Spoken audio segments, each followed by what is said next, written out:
जय माता दी। जय मां कामाख्या। जय मां काली, कंकाली, महाकाली, दक्षिण काली, भद्रकाली, शमशान काली। और भी अनेक नाम है। वो तो भगवती है, जगत जननी है, आद्य शक्ति है। जिस नाम से आप उसको पुकारोगे वह हाजिर है। बस आपको दिल से, आत्मा से उसको पुकारना है। तो महाकाली या काली मां की साधना कैसे करें? कई बार प्रश्न आता है हमारे सामने कि आप हमें इसके बारे में जरूर बताओ। तो जो विधि विधान है काली मां की उपासना का, साधना का, वो हम आपके सामने प्रस्तुत कर रहे हैं। हो सकता है आपने पहले भी साधना की हो और इस विधान से न की हो, तो वो हो सकता है सफल न हुई हो। और यदि किसी की सफल हो गई है तो मां की कृपा उस पर हमेशा बनी रहे और वो मां की सेवा करता रहे। तो प्रथम दिन जैसे प्रारंभ करते हैं तो सर्वप्रथम पहले तो काली मां की उपासना के लिए द्वितीया, दूज का तीन दिन लेना चाहिए, या फिर अष्टमी का दिन लेना चाहिए, नवमी का दिन लेना चाहिए, या चतुर्दशी का दिन लेना चाहिए। काली मां की उपासना जब भी करें, संकल्प जिस दिन लें उस दिन शुभ मुहूर्त होना चाहिए। और चूंकि काली मां को हम उग्र स्वरूप में देखते हैं, अस्त्र शस्त्रों से युक्त, बड़ी बड़ी आंखें हैं, क्रोध की मूर्ति है, तो उग्र नक्षत्र या तीक्ष्ण नक्षत्र ही उसमें होना चाहिए। और वार भी आप उग्र वाला वार ले लीजिए, मंगलवार या शनिवार, क्योंकि मंगल को भी हम उग्र कहते हैं और शनिवार को भी हम काला और उग्र कहते हैं। इसलिए शनिवार के दिन भी संकल्प लिया जा सकता है, क्योंकि मां भी काली है और शनिवार का दिन भी काला है। और यदि मंगलवार लेते हैं तो चूंकि मां को रक्त बहुत प्यारा होता है, इसीलिए मंगलवार का दिन भी लिया जा सकता है, क्योंकि वो रक्त प्रिय है। खून यानी मंगल। तो सर्वप्रथम जिस भी दिन से प्रारंभ करें, इन बातों का अवश्य ध्यान रखें। संकल्प लेने के बाद में हमेशा निश्चित समय, निश्चित स्थान होना चाहिए। और साधना करने के पहले, संकल्प करने के पहले आपको नांदी श्राद्ध कर्म करना चाहिए, ताकि घर में किसी प्रकार का कोई भी सूतक हो जाए, पातक हो जाए, तो आपकी साधना खंडित नहीं होगी। इसीलिए नांदी श्राद्ध कर्म करना चाहिए, जनेऊ संस्कार भी करना चाहिए, जिसको हम संस्कृत की भाषा में 10 विधि स्नान भी कहते हैं। वह अवश्य करें। और यदि किसी को साधना करना हो और नांदी श्राद्ध कर्म भी करना हो, काली मां के मंदिर में रह करके करना हो, नदी किनारे रह करके करना हो, और उसके पास व्यवस्था नहीं है, तो वो हमसे संपर्क कर सकता है। काली मां के मंदिर में ही उसकी साधना होगी, रहने की व्यवस्था होगी, जप तप करने की व्यवस्था होगी, और निर्देशन, गाइडेंस देने की व्यवस्था भी होगी। देव राधा ट्रस्ट से आप संपर्क कर सकते हो साधना करने के लिए। नदी किनारे कर सकते हैं, शमशान में कर सकते हैं। तो काली मां की साधना हमेशा अधिकांशतः तो घर पे नहीं करनी चाहिए। और नांदी श्राद्ध कर्म और 10 विधि स्नान करने के बाद ही करना चाहिए। और यदि नहीं किया आपने और घर में सूतक पातक हो गया, तो आपको दोष लगता है, साधना खंडित हो जाती है। तो पहले दिन स्नान करके शुद्ध वस्त्र धारण करना चाहिए। अब फिर प्रश्न आता है कि काली मां की साधना करते समय हमें कौन से वस्त्र धारण करना चाहिए? वस्त्रों के मामले में शास्त्र ये कहते हैं कि जैसा देवता है वैसे वस्त्र धारण कर लेना चाहिए। अब चूंकि काली मां की साधना कर रहे हैं तो आपको काले वस्त्र धारण कर सकते हो साधना काल में, परंतु बाद में फिर उन वस्त्रों को आप उतार के रख दीजिए। तो यहां हम बता रहे हैं कि काली मां की साधना का कैसे करेंगे। तो प्रथम दिन स्नान करके शुद्ध काले वस्त्र धारण करें।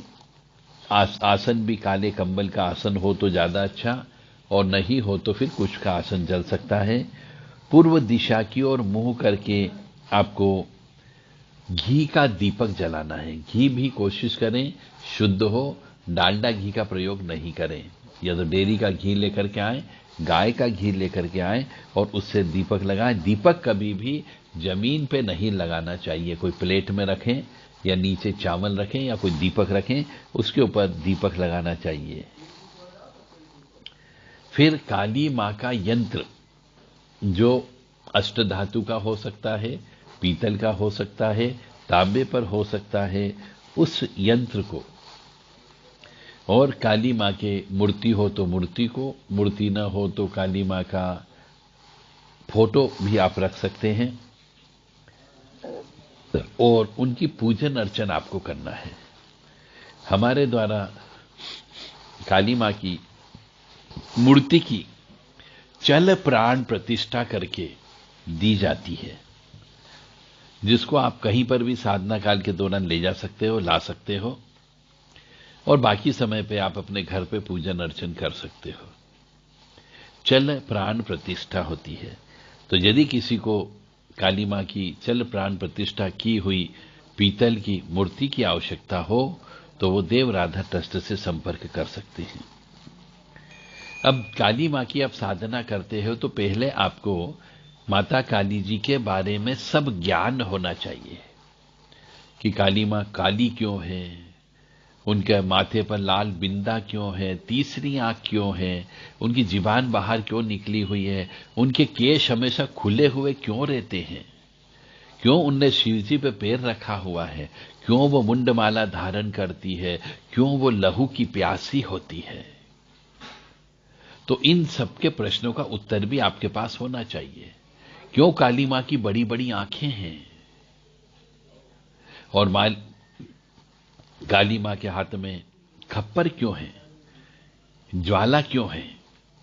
इन सब के प्रश्नों का आपको जवाब आपके जेहन में होना चाहिए, उसके बाद साधना करें। कहते हैं कि कोई भी परीक्षा देते हैं हम, तो परीक्षा देने के पहले हमें पढ़ाई करना होती है। इसी प्रकार से जब भी कोई काली मां की साधना करे तो उससे पहले काली मां के बारे में उस काली मां का पूरा रहस्य जान लेना चाहिए कि काली मां वास्तव में है क्या। यदि आप इस रहस्य को भी जानना चाहते हो तो देव राधा ट्रस्ट के द्वारा काली रहस्य महामाया से मोक्ष ये नाम की किताब लिखी गई है, जो काली मां के सभी रहस्यमयी पर्दों को खोलती है। तो आप चाहें तो यह किताब देव राधा ट्रस्ट से प्राप्त कर सकते हैं। देव राधा ट्रस्ट के द्वारा समय समय पर काली मां से संबंधित साधना भी कराई जाती है। हिंदू धर्म की रक्षार्थ काली मां की विधिवत शास्त्रोक्त और तंत्रोक्त दोनों प्रकार से साधना कराई जाती है। कोई भी धर्म प्रेमी बंधु जो काली मां से प्रेम करता हो वह देव राधा ट्रस्ट से संपर्क करके साधना कैसे करें, कहां करें, कब करें, और यदि कोई व्यवस्था न हो तो हमारे यहां पे आकर के आप साधना कर सकते हैं। रहने की व्यवस्था है, साधना स्थली भी बनी हुई है, और काली मां की मूर्ति की भी पूजा आप कर सकते हो विधि विधान से कि साधना कैसे करें। इसके लिए उचित मार्गदर्शन, उचित निर्देशन आपको दिया जाएगा। यदि आपने कोई गुरु अभी तक नहीं बनाया है तो गुरु मंत्र भी प्रदान किया जा सकता है। तो घी का दीपक लगाना है। दीपक कैसे लगाना वो मैंने आपको बता दिया। यंत्र की स्थापना करना है और यंत्र का चित्र भी स्थापित करके उसकी विधिवत पहले दिन षोडश उपचार पूजा करें। और ये सब कोई भी कार्य करते हैं तो हिंदू धर्म के अनुसार गणेश जी को याद करना अत्यंत आवश्यक होता है, तो गणेश जी की पूजा भी अवश्य करें। तो गणपति जी मूर्ति हो तो मूर्ति रख लीजिए, ना हो तो सुपारी के ऊपर गणपति जी की पूजन करें। गणपति पूजन के बाद में गुरु महाराज का पूजन करना जरूरी होता है। यानी कोई भी साधना करें तो आपको गुरु मंत्र लेकर के ही करना है, और किसी न किसी मनुष्य को, जिसका शरीर हो, चोला हो जिसके पास में, उससे गुरु मंत्र आपको प्राप्त करना है तो ही साधना करें, अन्यथा नहीं करें, साधना सफल नहीं होती है। काली मां की साधना, भैरव जी की साधना में गुरुमुखी होना अत्यंत आवश्यक है। इसके बाद में आपको संकल्प लेना है। सीधे हाथ यानी दाहिने हाथ में जल लेकर के आप चाहे तो संस्कृत में और आप चाहे तो हिंदी में संकल्प ले सकते हैं कि मैं इस स्थिति को, इस नक्षत्र में, इस वार के दिन, इस दिन इतने मंत्रों का जप इस कार्य के लिए कर रहा हूं। आप मुझे शक्ति दे जिससे कि मैं अपनी साधना में सफलता प्राप्त कर सकूं। ऐसा कह करके हाथ में लिया हुआ जल जमीन पर छोड़ देना चाहिए। इसके बाद जब तक साधना चलती है संकल्प नहीं लेना है। संकल्प सिर्फ पहले दिन विधिवत शुभ मुहूर्त में, शुभ वार में, शुभ पंचांग में, शुभ नक्षत्र में लेना चाहिए। फिर सभी देवी देवताओं को आह्वान करना चाहिए। जो हमारे द्वारा 32 नाम आपको बताए जाते हैं, उन 32 नाम का उच्चारण करें और एक कलश की स्थापना करें जिसके अंदर नारियल रखा हुआ हो, तांबे का कलश हो, उसके ऊपर सभी देवी देवताओं को आह्वान करें और फिर महाकाली या काली या दक्षिण काली, कंकाली काली, भद्रकाली, इनका ध्यान करें जिनकी आप आराधना करना चाह रहे हैं, साधना करना चाह रहे हैं। तो काली मां का ध्यान के लिए शौरूढ़ा महाभीमहा घोर द्रष्टाम हंसमुखीम चतुर्भुजाम खड़ग मुंड वरा भयंकराम शिवाम मुंडमाला धरा देवीम लोलजीवहम दिगंबराम एवं संचिदियत काली शमशानल वासिनी। ये मंत्र बोल करके ध्यान करें और ध्यान करने के बाद में इसी मंत्र से पूजन अर्चन भी करें। काली मां का जप करने के लिए काले हकीक की माला का प्रयोग किया जा सकता है या फिर रुद्राक्ष की माला का प्रयोग किया जा सकता है। तुलसी की माला भूल करके भी नहीं लेना चाहिए, मोती की माला भी नहीं लेना चाहिए। सिर्फ 2 माला अलाउ है, या तो मुंड माला, हड्डी की माला, पर हड्डी की ही होना चाहिए, प्लास्टिक की नहीं होना चाहिए, या फिर ओरिजिनल हकीक की माला हो, काले हकीक की, या फिर रुद्राक्ष की माला से आप जप कर सकते हैं। और माला में बीच में हर मोती के बाद, हर गुड़िया के बाद गठान होना चाहिए। और माला कैसे जप करते हैं ये भी गुरु जी से प्राप्त करें तरीका। फिर मेन मंत्र जो आपने गुरु महाराज से लिया होगा, उस मेन मंत्र का जप करके प्रारंभ करना चाहिए और न्यास भी करना चाहिए। क्रीम क्रीम क्रीम ह्रीम ह्रीम होम होम दक्षिण काली के क्रीम क्रीम क्रीम ह्रीम ह्रीम होम होम, या फिर क्रीम क्रीम क्रीम ह्रीम ह्रीम होम होम शमशान काली के क्रीम क्रीम क्रीम ह्रीम ह्रीम होम होम, क्रीम क्रीम क्रीम ह्रीम ह्रीम होम होम, भद्रकाली के क्रीम क्रीम क्रीम ह्रीम ह्रीम होम होम। जिस भी काली मां का करना हो बीच में नाम बदल देना है और उसी में एक मंत्र की ही माला कंटिन्यू जो आपने संकल्प लिया है वो करना है। कम से कम प्रतिदिन 12 घंटे जप करना चाहिए और सिर्फ 4 घंटे ही आपको सोना है। एक समय पे भोजन करना है, या चाहे तो भोजन भी आप छोड़ सकते हैं, यह आपके शरीर पर डिपेंड करता है। ज्यादा भोजन भी नहीं करना है, लिक्विड खाना आपको ज्यादा खाना है और कोशिश करें कि पेट की कोई तकलीफ न हो, शरीर की कोई तकलीफ न हो, ऐसे वातावरण में आपको रहना है। और यह मंत्र जो है क्रीम क्रीम क्रीम ह्रीम ह्रीम हुम हुम दक्षिण काली के क्रीम क्रीम क्रीम ह्रीम ह्रीम हुम हुम, इससे सिद्धि प्राप्त होती है और साधक की मनोकामना भी प्राप्त होती है। परंतु जब भी जितना भी जप करें उसका 1/10 प्रतिदिन हवन करें। हवन करने के लिए आप लौंग का प्रयोग कर सकते हो, साबुत नींबू का प्रयोग किया जा सकता है, अनार का प्रयोग किया जा सकता है, नारियल का प्रयोग किया जा सकता है, काली मिर्ची का प्रयोग किया जा सकता है, जायफल जावित्री का प्रयोग किया जा सकता है।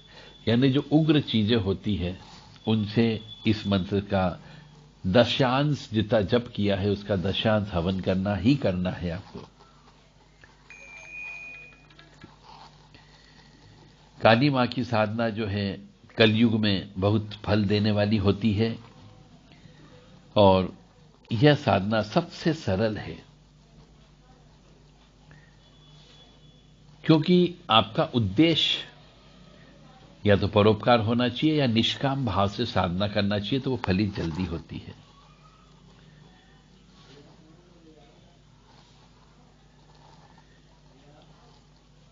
इस मंत्र का प्रयोग उच्चाटन के लिए भी किया जा सकता है।